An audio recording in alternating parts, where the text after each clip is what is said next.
سلام دوستان عزیز، خوش آمدید به یوتیوب کانال تکنولوژی تیچ. امروز ما تخنیک‌های گوشی هوشمند را میگوییم که شما در آیفون، سامسونگ، نوکیا در هر چیز استفاده کردن میتوانید. بسیار تکنیک‌های یوزفول است. اگر میخواهید این تکنیک‌ها را یاد بگیرید تا آخر ویدیو با ما باشید.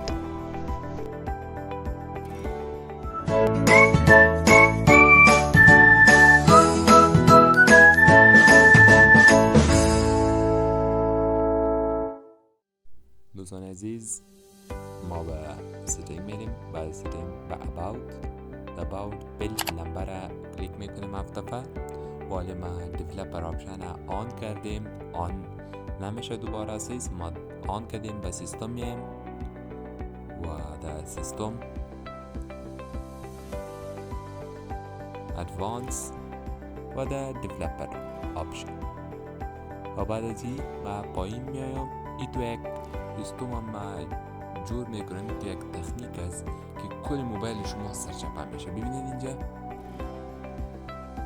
اینجا ما با فورس آردیل لایو دایرکشن کلیک میکنیم.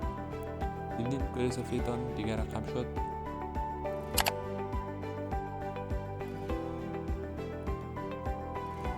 تخنیک دوم باز به ستینگ میریم و بعد از او به سیستم ادوانس دیولپر آپشن پایین.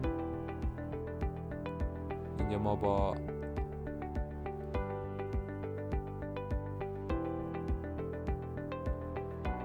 انیمیشن دیوریشن سکیل کلیک میکنیم. بالای انیمیشن آف کلیک کنیم، موبایل تان چندین برابر سرعت میگیرد.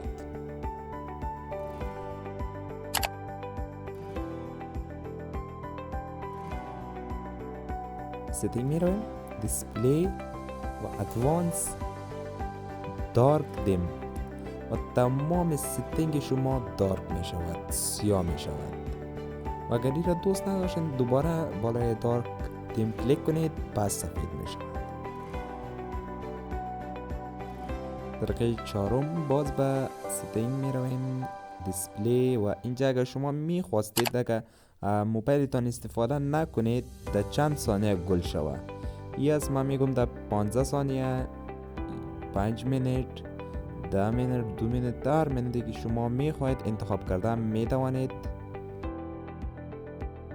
دوستان عزیز، ویدیو ما به همین جا پایان میرسد. اگر ویدیو خوشتان آمده باشد یوتیوب چنل ما را سابسکرایب، برای حمایت از ما کافی است ویدیو ما را لایک کنید و این ویدیو را با دوستانتان شیر و نظریات خود را در کامنت بنویسید و تا ویدیو دیگر خدا نگهدار.